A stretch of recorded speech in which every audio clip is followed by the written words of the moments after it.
Hello everyone, welcome back to the channel. Vlog मैंने शुरू किया है सैटरडे मॉर्निंग से।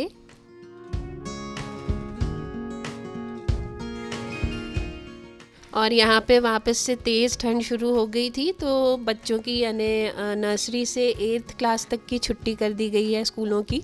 और बाकी जो क्लासेस हैं, सीनियर क्लासेस, उनकी छुट्टी नहीं है, उनको तो रेगुलर स्कूल जाना है। तो कबीर को तो जाना पड़ रहा है, उसके तो एग्ज़ाम्स भी चालू हो गए हैं। उसका प्री बोर्ड्स चालू हैं, वो अभी 12th में है।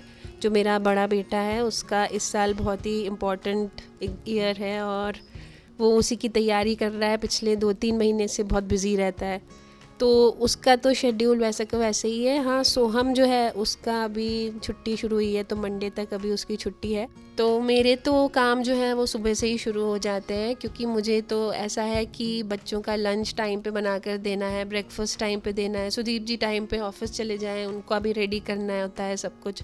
तो उस कारण से थोड़ा सा शेड्यूल मेरा थोड़ा टाइट और हुआ है अभी, क्योंकि ऑब्वियसली जब आपके घर में एक बच्चे के एग्ज़ाम्स चल रहे हों, वो भी बोर्ड एग्ज़ाम्स हों, तो आपको उस हिसाब से पूरा उसका शेड्यूल जो है डिस्टर्ब ना होने पाए। एज अ मदर जो मुझसे बेस्ट हो सकता है वो मैं करने की कोशिश कर रही हूँ।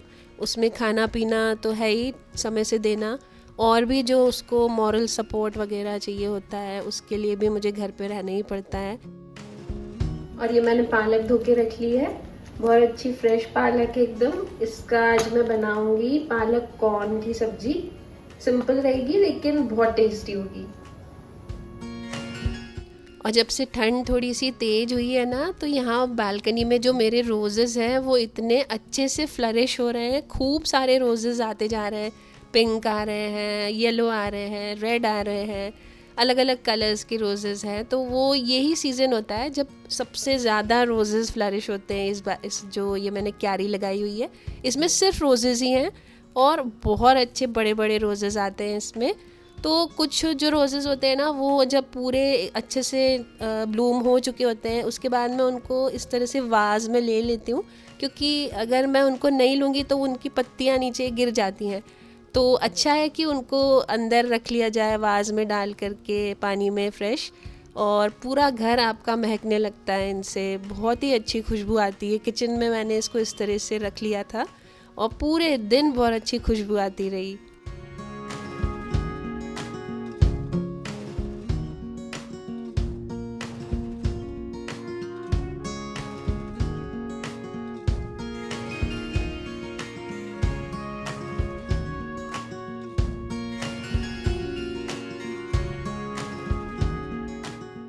और पालक को मैंने अच्छी तरह से ब्लांच करके रख लिया था।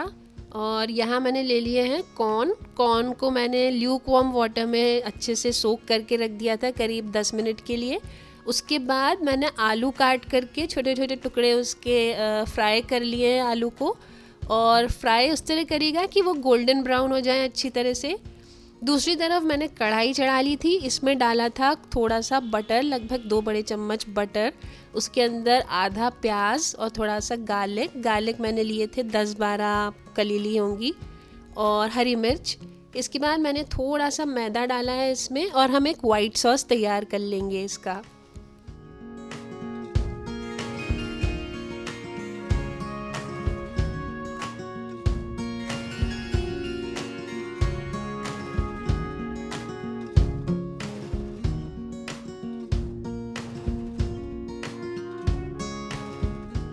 गार्लिक हमारा अच्छी तरह ब्राउन हो चुका है। अब हम इसमें डालेंगे थोड़ा सा दूध इसलिए क्योंकि हम वाइट सॉस तैयार करने जा रहे हैं।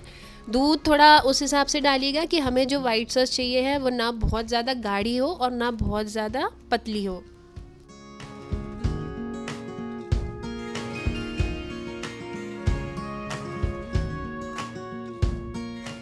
वाइट सॉस मेरा थोड़ा सा गाढ़ा होना शुरू हो गया था, तब मैंने इसमें डाला है फ्रेशली ग्राइंडेड काली मिर्च पाउडर। आप पाउडर भी ले सकते हैं, मैंने यहाँ फ्रेशली ग्राइंड करा था उसको। और थोड़ा सा ऑरिगेनो भी ले लिया है, पिज़्ज़ा ऑरिगेनो।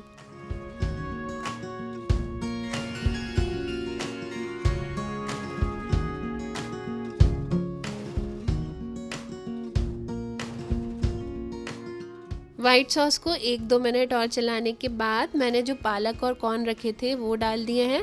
आप ध्यान दीजिएगा, पालक मैंने बिल्कुल वैसी की वैसी ही डाल दी है, इसको ना मैंने काटा है ना पीसा है। जैसे ही मैंने ब्लांच करके उसको बाहर निकाला था, जैसी पालक थी पूरी होल पालक मैंने उसके अंदर ऐसे ही डाल दी है।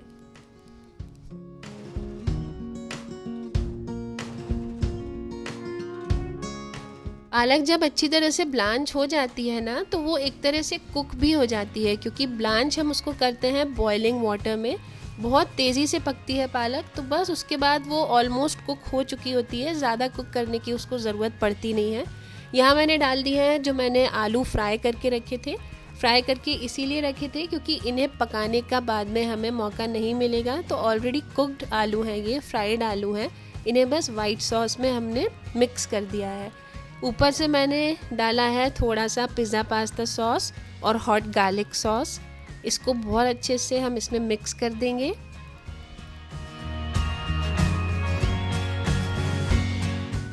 और बस 1-2 मिनट इसको पकाकर जब थोड़ी सी हमारी जो वाइट सॉस है वो और गाढ़ी हो जाए, ये सब्ज़ी ऑलमोस्ट तैयार हो चुकी है। आप चाहें तो इसे इसी तरह से खा सकते हैं, या फिर इसको एक बेकिंग डिश में लेकर बेक भी किया जा सकता है। ऊपर से थोड़ा सा चीज़ डाल करके बेक कर लीजिएगा, वो एक अलग फॉर्म हो जाएगा। लेकिन इसी चीज़ को, जो हमने ये जो सब्ज़ी बनाई है, इसको अच्छे से वैसे का वैसे ही उठा करके बेक करना है। बस ऑलरेडी तैयार है ये। थोड़ा सा इसमें मैंने ऊपर से नमक डाल दिया था। नमक आप अपना स्वाद अनुसार जैसा आपको ठीक लगे वो डाल सकते हैं। और इस सब्ज़ी को हम स्पैगेटी के साथ भी खा सकते हैं, इसे हम राइस के साथ भी खा सकते हैं, पराठे के साथ बहुत अच्छी लगती है ये सब्जी को। 2-4 मिनट और पकाने के बाद इसमें मैंने फाइनल टच दे दिया है, थोड़ी सी काली मिर्च ऊपर से और डालकर। ये ऑप्शनल है, आप चाहें तो डालें, नहीं चाहें तो ना डालें। चिली फ्लेक्स मैंने ज़रूर डाल दिए थे, ये भी ऑप्शनल है। ये भी आपको अगर थोड़ा सा स्पाइसी चाहिए है तो डालिएगा। मैं इसमें चिली फ्लेक्स पसंद करती हूँ, इसलिए मैंने डाले हैं।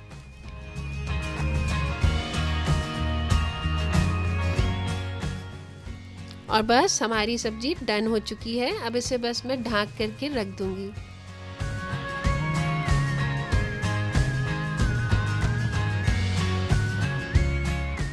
और साथ में मैंने बना ली थी मिक्स दाल और उसको खूब अच्छी तरह से बघार लिया था।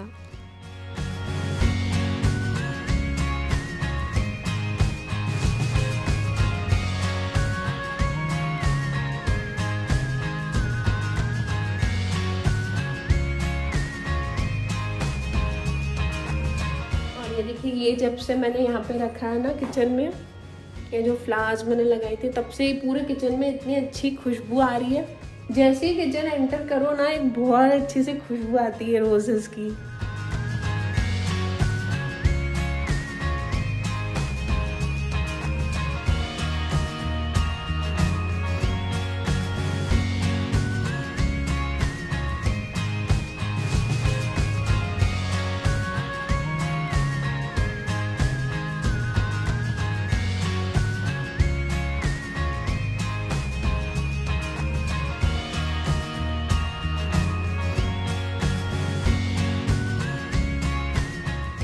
और मेरा माउथ फ्रेशनर ख़त्म हो गया था, तो मैंने मंगा ली थी सौंफ और मिश्री। इलायची मेरे पास पहले से रखी हुई थी, और ये सिर्फ 3 इंग्रेडिएंट से बन जाता है जो माउथ फ्रेशनर है ना। इसमें थोड़ा सा मिश्री लेना है आपको, थोड़ा सा सौंफ लेना है और थोड़ी सी इलायची लेना है। मिश्री उस हिसाब से लीजिएगा जो आपका जितना मीठा पसंद करते हो। सौंफ लीजिएगा, और इलायची मैंने यहाँ ले ली थी 4, लगभग 4 इलायची थी छोटी छोटी। और बस इनको खूब अच्छे से हम इसको मिक्सर में ग्राइंड कर लेंगे, पाउडरी बना लेंगे एकदम। अच्छा दरदरा सा नहीं हो, पाउडरी हो तो अच्छा है, क्योंकि नहीं तो वो सौंफ के जो टुकड़े हैं वो फंसते हैं। और इस पाउडर को आप स्टोर करके रख सकते हैं, इसे आप खाने के बाद खा सकते हैं, as a mouth freshener use कर सकते हैं, एज डाइजेस्टिव पाउडर यूज़ कर सकते हैं। हर तरह से ये फ़ायदा करता है। यहाँ मैंने मिश्री जो ली है वो जो छोटे छोटे जो टुकड़े होते हैं वो वाली ली है। आप चाहें तो धागे वाली मिश्री ले सकते हैं, जो प्रॉपर मिश्री होती है वो लेंगे तो और अच्छा होगा।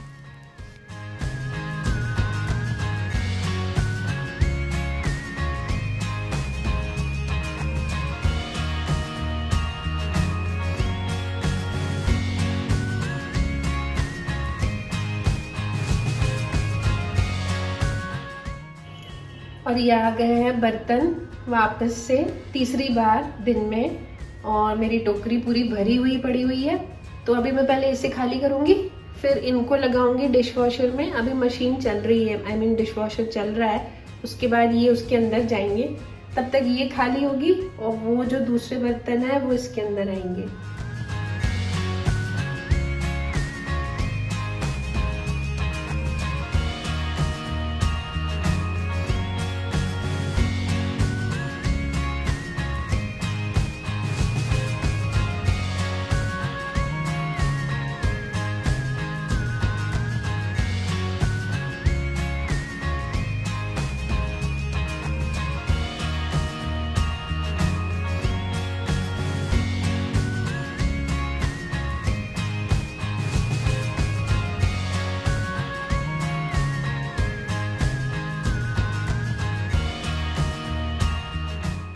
और मेरे एक सब्सक्राइबर ने मुझसे पूछा था कि मेरे बच्चों का स्टडी रूटीन क्या है। तो मेरा जो छोटा बेटा है ये 8th में है अभी, इसको मैं रोज़ 1 से 1.5 घंटा पढ़ाती हूँ। अदरवाइज़ ये सेल्फ़ स्टडी भी करता है, 1 घंटा सेल्फ़ स्टडी करता है, 1-1.5 घंटा सेल्फ़ स्टडी करता होगा। उसके बाद जो इसके डाउट्स वगैरह होते हैं ये मुझसे आकर के बता देता है। तो बस वो डाउट्स और जो मुझे अपनी तरफ से कुछ कराना होता है वो चीज़ें मैं इसको अपने तरफ से करा देती हूँ। मतलब दिन में मान के चलिए ये 2 से 2.5 घंटे पढ़ लेता है।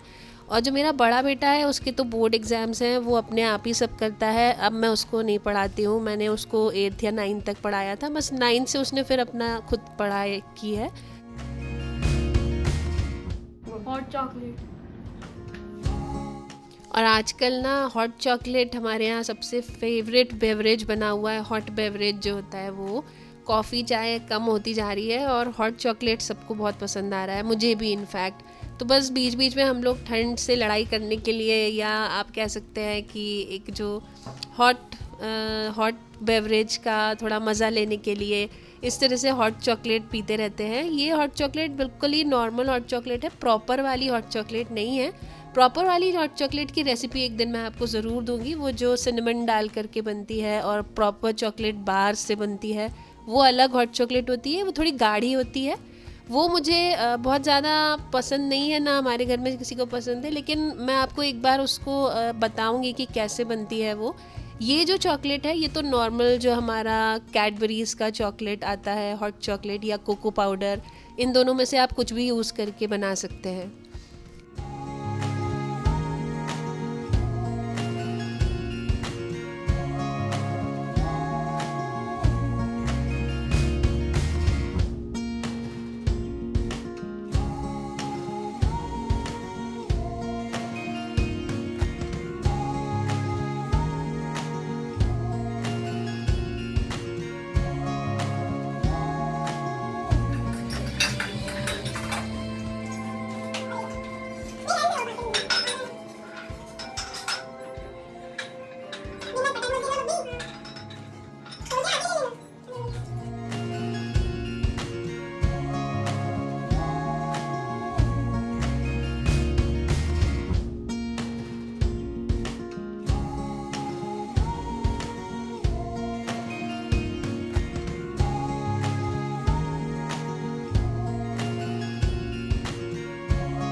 और रात को हमारा प्लान बना था मैगी खाने का। हमको तीनों को मैगी बहुत पसंद है, मुझे भी बहुत पसंद है। मेरे ख्याल से बच्चों के जो स्नैक्स होते हैं या बच्चों का जो खाने की चीज़ें होती हैं उनमें एक मैगी ही होती है जो बड़े भी बहुत इन्जॉय करते हैं। तो मैं तो बहुत इन्जॉय करती हूँ, और मेरी मैगी में मैं थोड़ा सा सॉस और मेयोनीज़ और थोड़ा सा ऑरिगेनो मिक्स करके फिर बनाती हूँ। बाकी इन दोनों को तो बिल्कुल प्लेन बटर वाली मैगी पसंद आती है।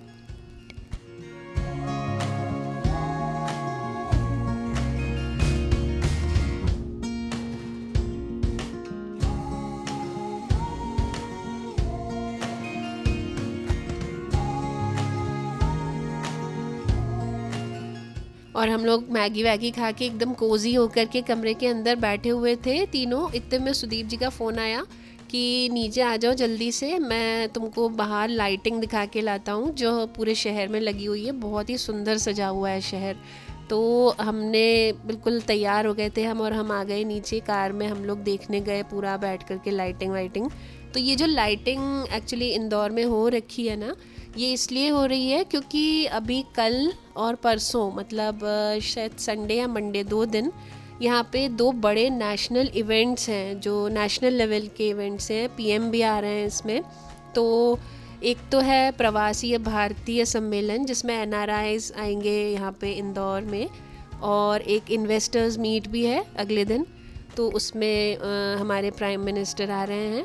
तो उसके लिए ये जो शहर है ये बहुत ही अच्छा सजा हुआ है पूरा लाइट से, और हर जो स्क्वायर है, चौराहे हैं, वहाँ अलग अलग तरह की इस तरह की लाइटिंग्स और झांकियाँ कुछ कुछ लगी हुई हैं।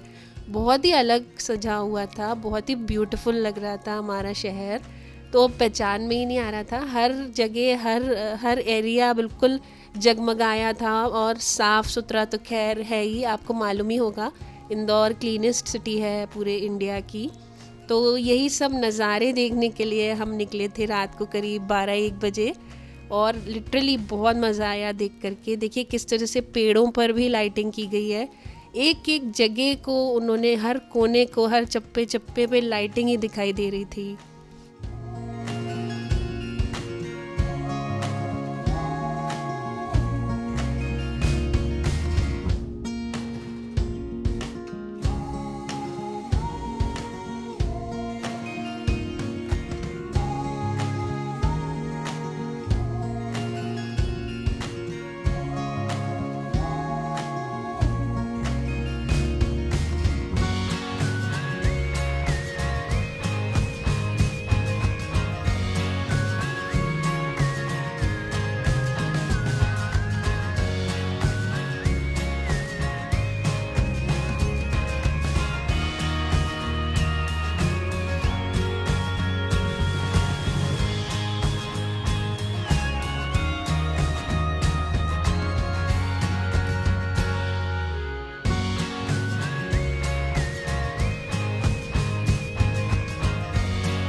और जो इवेंट है वो इसी जगह पे हो रहा है, ये जो सामने दिख रहा है आपको।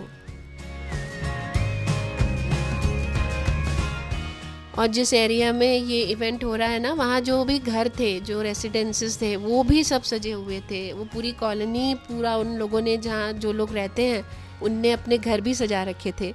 यानी इस लेवल का जो सजावट है, जिस तरह का यहाँ पे पूरा माहौल दिख रहा है, ये मैंने पहली बार ही देखा है। इस तरह का कभी मैंने देखा नहीं। इतना अच्छी तैयारी, इतना साफ़ सफाई, इतना कायदे का सब कुछ, ये फ़र्स्ट टाइम देखा मैंने। पूरा शहर इस तरह से सजा हुआ फ़र्स्ट टाइम ही देखा।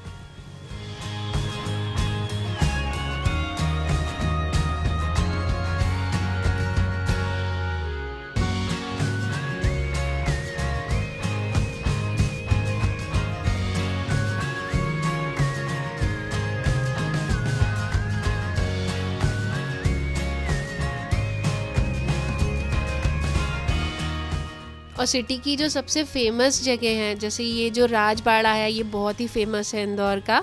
ये पूरा अलग ही सजा हुआ था, ऐसा मैंने कभी नहीं देखा इसको जिस तरह से आज ये दिख रहा है, लाइटिंग से नहाया हुआ पूरी तरह से। और सारे रोड्स और सारा शहर ही हमने लगभग कवर कर लिया था, पूरा शहर का हमने एक चक्कर मारा था, बहुत मज़ा आया था।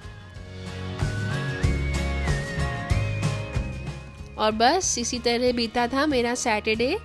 और इसी के साथ मैं आ गई हूँ इस व्लॉग के एंड पे। मैं मिलूँगी आपसे अपने अगले व्लॉग में। अगर व्लॉग अच्छा लगा हो तो लाइक ज़रूर कीजिएगा, शेयर कीजिएगा और मेरे चैनल को सब्सक्राइब कीजिएगा। तब तक के लिए good bye, bye bye, take care.